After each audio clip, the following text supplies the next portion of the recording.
I'm live on both.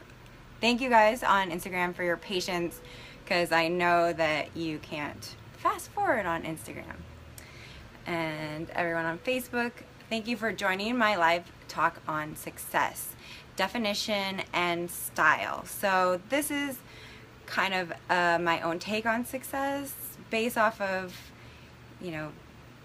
my earlier series, which was about personal style. And so I'm trying to kind of tie it all in also to, entrepreneurship, all the different covers or topics that I cover in the live series. So I will just jump right in because I have kind of a lot of just different bullet points to cover.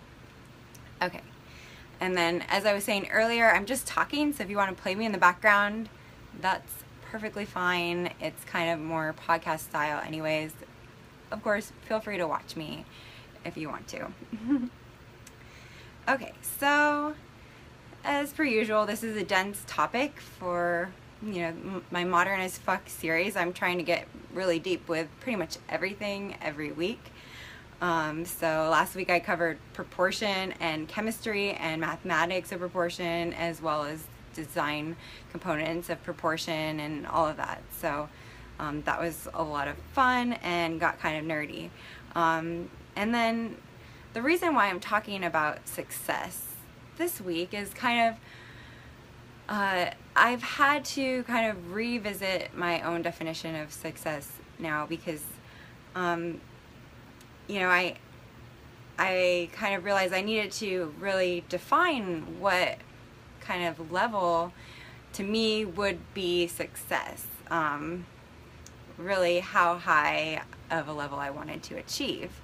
Because for the first time in my life, I kind of have felt that I have achieved a certain, level of accomplishment, set some really high goals, and even had some, challenges and things come together for me that I'm pretty proud of, and I have kind of a body of work or a series of accomplishments that to some extent I would view as successful. So I have achieved some goals, but of course I'm not done achieving these goals, so I need to figure out how many more goals I want to achieve and how ambitious I want to go. So for me, that leads my definition of success to kind of be at a high level. So another way to look at success that, people who go through kind of when they put a lot of work into things and have to reevaluate what they've accomplished is that they feel success is actually kind of like happiness, and what does it mean for them to be happy, or what do they have to achieve to be happy. You can look throughout history and people who've achieved kind of this stereotypical level of success, financial freedom, or just massive amounts of wealth and, finance, and they're rich, they're wealthy, they have all of the gadgets, all of the cars, the properties, able to travel, but they're actually at the core miserable people, or you've spent a point of your life where you've really, really tried hard to achieve something, and you reach this certain point where you achieve that goal, but you realize that it's actually not the right thing for you. It's not what you expected it to be. So that can lead you to have to reevaluate really where your definition of success is. So for some people, this leads to look at an entirely new career, or just to reconnect with their relationships and family, and just the simple things in life. And for me, that's part of how minimalism is helping me to redefine it, because I'm simplified and essentially decluttered the things that were not really in line with my level or my goals in terms of success. So I will, of course, go into alignment a little bit further and how you can hone in more towards your success, or what is your own success. I have a question from Aziz. Do you think that success can be an obsession? Well, yeah, I guess, I mean, yes, it can. It goes in line with, like, where is that balance between being a workaholic and just kind of, you know, overworking yourself, or almost like, you know, beating yourself up, or so there are strategies actually around that as well, and that's kind of one of the tips for being a successful person, is instead of making it into an obsession to achieve a certain level, you actually you know, develop better time management or better strategies, or you change your perception or something, so that it doesn't turn into an obsession. It's more of just an alignment of your values, if that makes any sense. Okay, thank you for the question. You guys are welcome to ask me questions. That's part of why I'm going live, so it's like for you to answer questions and be engaged. I want to hear what your thoughts. I especially want to hear if you disagree with me, because I like controversy and debate. So okay, so my next, you know, I'm gonna kind of jump around a little bit here in this next segment of just all sorts of different ways to approach success, or, you know, you can go on to what I do, YouTube, podcasts, like all over the internet, and books as well. And, you know, I listen to what other entrepreneurs are doing, and, you know, I follow everything on entrepreneurship and business and marketing, especially more recently because I do own my own business. So this is essentially like different components that I've filtered for this presentation, that are just ways to approach success, and you know, things you can try to get you to, you know what your own definition of success is. So the first one has been probably the biggest struggle for me, and that is strengths and weaknesses. And so one kind of component, or one trait or habit of successful people, is that they tend to tackle their weaknesses, or tackle what's hard for them. And it's also like a key for like successful businesses and startups too. It's like, are you avoiding to, you know, tackle what's challenging for you, or are you kind of diving in and, you know, figuring out what you need to figure out to get it? Fashion design is totally this for me, because I knew, you know, way back when I started going into fashion design, now I can't believe 4 years ago, I couldn't draw at all. I couldn't, you know, I had a good intuition for fit, and because I have all my years in dance, but I had absolutely no sewing skills, and sewing is like an incredibly hard skill set to learn. So you know, for me, it's taken me this entire time to get to a point where I'm actually really confident as a designer. And that, of course, was at this point 4 years of addressing my weakest points over and over and over again, which, you know, it was torture at some points. But, you know, I really highly recommend just not being hard on yourself, not judging yourself at first, but to keep trying and look at the progress. So that I'll get to progress and how to gauge progress in a little bit. The other key thing that people, when they find that they actually start to feel success in their day-to-day life, is that they've kind of found something that really works for them. Because that's kind of one of the misconceptions that people have around success, is that they are like, I will be happy when I have this much money, when I have these resources, when I have like this, like, and they are looking off into the distance of the future of when they are going to be happy. When you want the opposite, because you're going to lead yourself away from success if you don't learn to understand what is successful for you at this point in time. There's this, thing called gratitude, and it's just recognizing what you have now that you are grateful for, and it's a practice that of acknowledging that I won't cover too much into this because it's actually all over the internet, ways you can practice having gratitude. But sorry, I will read your comment in 1 second, Lawrence.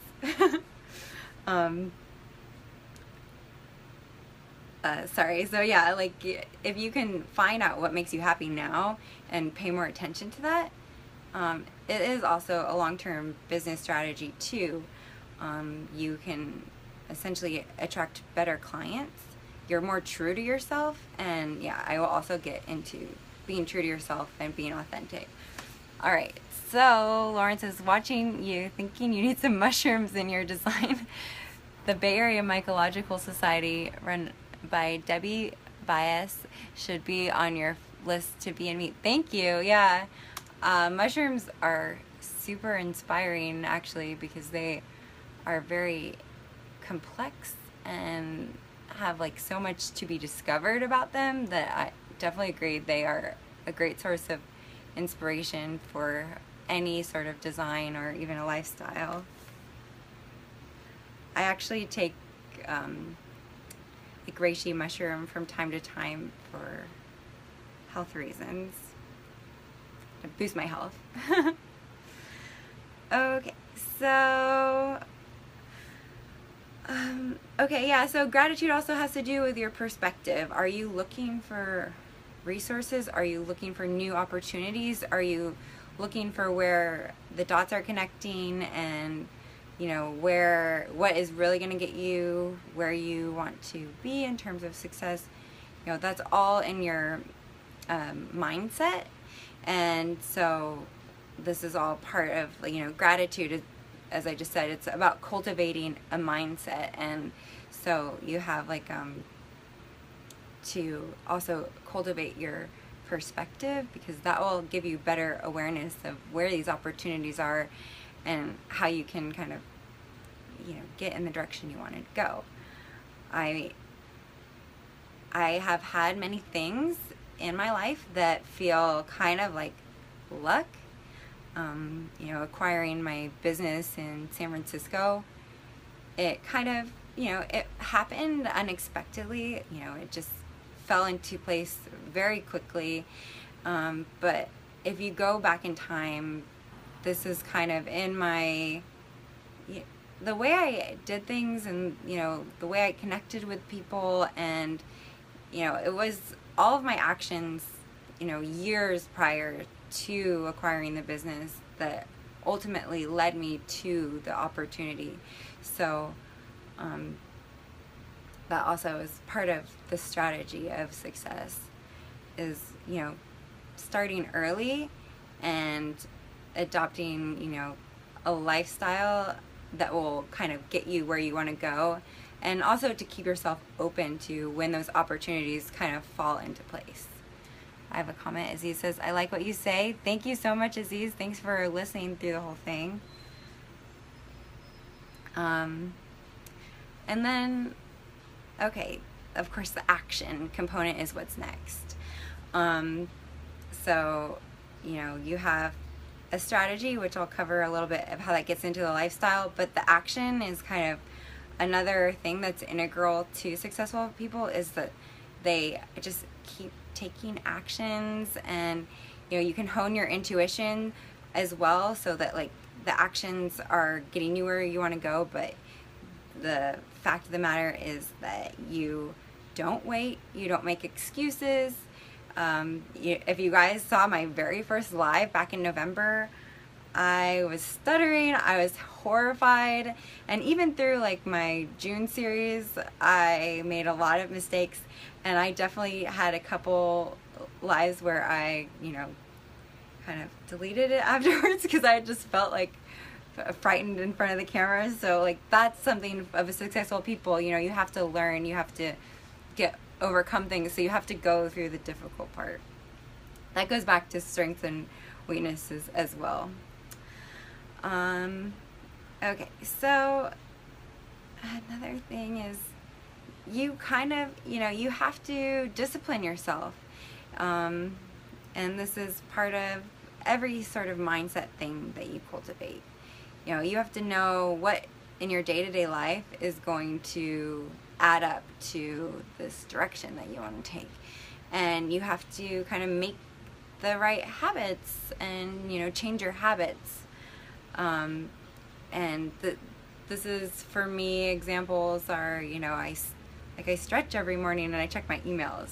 This is like a habit that, gets my mind focused. So for a lot of people, it's actually fitness or meditation, or so like, but it's an individual thing. What will get you focused and get you kind of into like a funnel of, where your mind's working and you're able to like think of all of these ideas and strategies. All right, I'm going to talk about your inner dialogue now. Another thing I've struggled with so much as a designer is like valuing myself based on my work, and having, being hyper critical of myself. I'm not gonna lie, I'm a perfectionist, and I'm still kind of in denial of that perfection is, not achievable. But I've also made so many mistakes in the past few years in terms of design. As I shared, I had to, go through a very great learning curve of, the skill sets required for design were not really part of my background. And then also my skill sets required to run a business, do everything for my business, customer service, marketing, designing, and even, some of the craftsmanship as well. Like, I've had to go through all of these mistakes. But the key reason why I am explaining this to you is because this is a thing that successful people struggle with, and that they evaluate, and this actually gets you further away from achieving success, is that you evaluate your worth as a person based on your level of execution or your level of like achieving like these certain goals that you've set. The reason why that gets you farther away is because maybe you're not looking at the bigger picture of what success means to you. Maybe you're imposing these certain definitions, like, oh, when I have this perfect dream job, then I'm gonna, be successful and a worthy human being. It's the opposite. You want to give yourself the credit now and recognize like your efforts and, your values now as like where you, what is like strong about you. So, but that said, you want to also begin with like your goals in mind. And this all kind of ties into the past few points of your habits,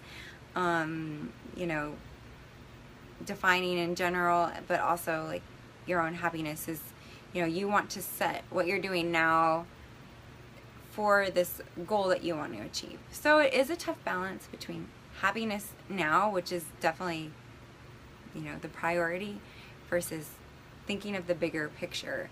And, you're obviously not going to do everything that makes you happy if you're an entrepreneur. There are plenty of things that just, you don't want to do, but you have to do them. And that's the key balance of knowing the goal in mind.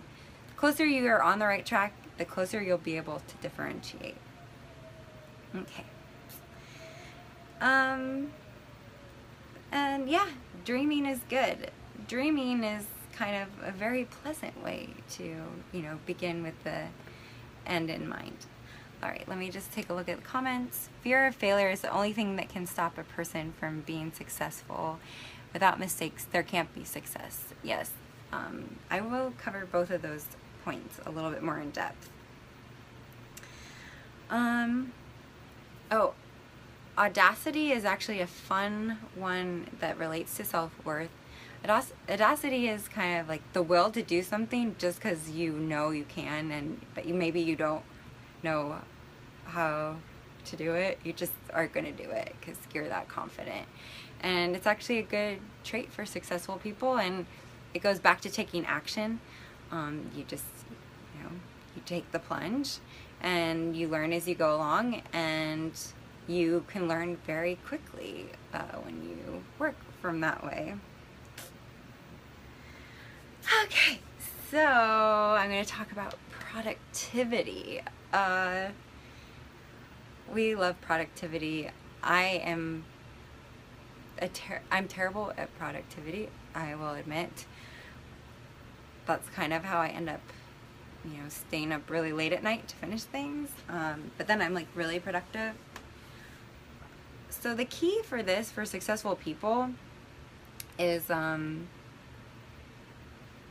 you have to kind of take note of what is really getting you the results you want, and you have to be willing to just ditch something and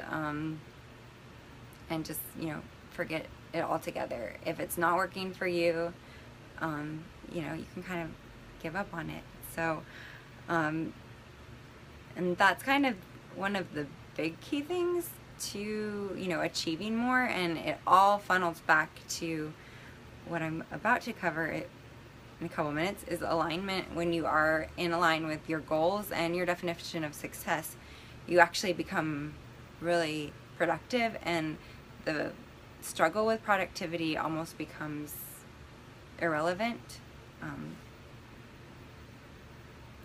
And it all goes back to going in the direction of what makes you happy. You go in the direction of what makes you passionate, and that's really why my key to managing graduate school, managing my art business and design business, and my personal styling business, and now starting my fashion brand, which, spoiler alert, I'm finally doing my fashion brand. I'm so excited. I procrastinated it for 4 years, but I'm ready. The reason I can juggle all those things is because I'm pretty much passionate. Okay. Okay, this is kind of a fun one. So you actually want to set really, really high goals for yourself. And for far out into the future.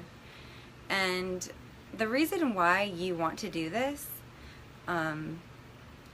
is because you will, one, train your mind to, think bigger than you could have ever imagined for yourself. But also you'll achieve more that way because you'll have adapted your mind to like kind of these very big goals that seemed at first so impossible, but then you it's like that saying, shoot for the moon and land among the stars. Same exact concept. This actually ties in with productivity as well, because you have all these things that you want to get done, and then you still accomplish a lot more than if you hadn't had so many activities. Okay.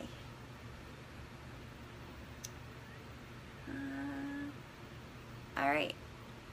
So I'm going to talk about alignment now, because it segues into your personal style, which is, kind of my thing. I'm a fashion designer, and it's so exciting to me to talk about this component of success. And it's the it's the super cheesy thing, dress for success, but it all kind of funnels into really figuring out what oh, thank you.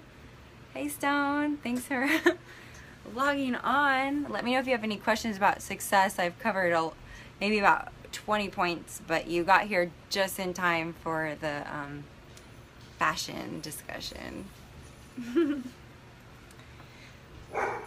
Okay, so okay, I'm gonna cover dressing for success.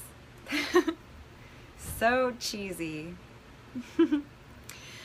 Okay, so here is probably one of the big kind of pitfalls of dressing for success, is that women, or men too, sorry, I work more with women, but it goes both ways. Rather than conform, or you want to go with a consistency to your identity. So what I mean with this is that rather than dressing how you think the audience of whatever you're attending will be considered acceptable, it's actually better to really have your strong personal style and be consistent. Because if you are going to build a network in a certain industry or community, you're going to have a stronger essentially image if you are consistent to your personal style.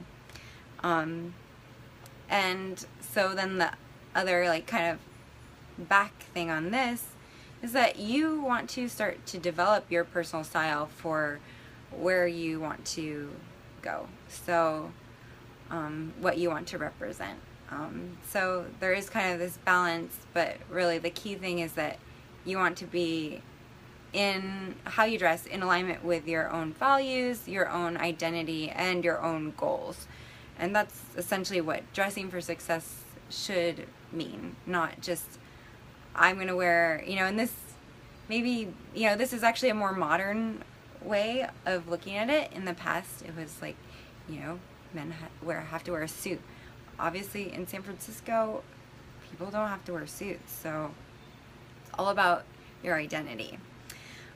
So yeah, it's almost like I'm going to cover this actually in an entirely separate live or Modern as Fuck Monday, and that is, personal branding and,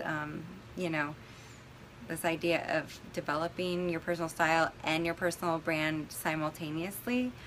So that's an entirely another topic to look forward to. I'm so excited.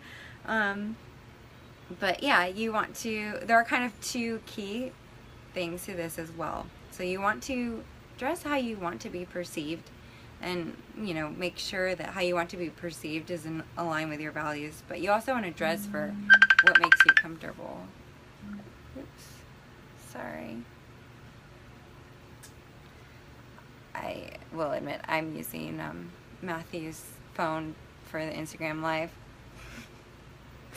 so I could be on both networks at the same time. And yeah, it's kind of a cool thing about how your personal branding or your personal style relates to success, is because it's all in how you present yourself, and it's all about just having every kind of component aligned with your goals. And the reason why it's kind of important is because there's kind of like a snowball effect almost of how you discuss with people your own goals, your own visions, your own values, but also the other thing is that people just they kind of judge you very quickly within the first few seconds of meeting you. So it's like those two things into play. If you have everything kind of lined up within your personal style and your values, you can communicate to people very quickly your own ideals of success and your own actual achievement of success. So that's just I guess kind of how it works. You know, that was a difficult one to explain. Does anyone have any questions on that?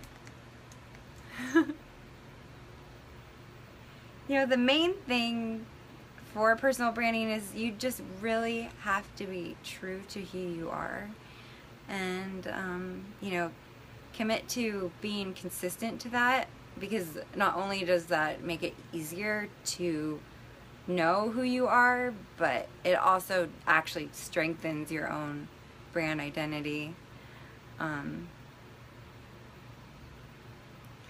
But yeah, represent who you are and not who you think you should be. Okay. I had one final thing that I mentioned earlier, and I just realized I almost forgot, and that is progress. And progress is important because it's a better indicator of success for you and achieving your goals than, you know, self-criticism or looking at what you did in accomplishment. You look at how you have changed from, you know, where you started. So that's kind of my final thing, is just, you know, if you're trying to achieve, you know, whatever spectrum of success that you want to, you know, ultimately achieve. I already shared with you I'm a perfectionist, but I have felt, you know, more at peace with, you know, my self-esteem, really in like this past, it's actually this past month, because I went through so much, you know, so many challenges with grad school and with my business that it actually really did affect my self-esteem.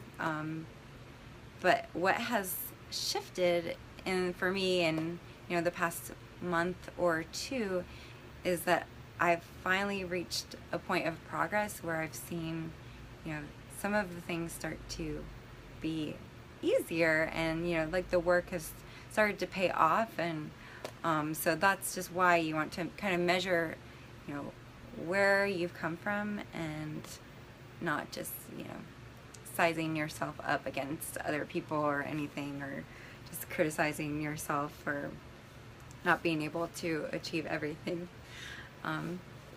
I love you too, Mom. Oh, so yeah, thanks for tuning in. I am going live every Monday, as you know, trying to, you know, shoot for 6 p.m. Pacific Standard Time, but I totally want to hear feedback from anyone if they have a better time that works. I'm just trying to be kind of lined up with like the East and West Coast times. And yeah, if you have any topics you want to know more about, any points of controversy, any points of confusion, just direct message me.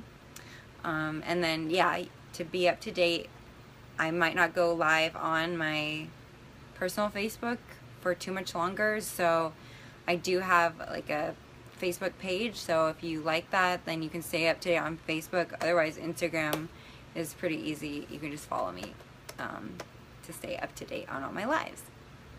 All right, thank you.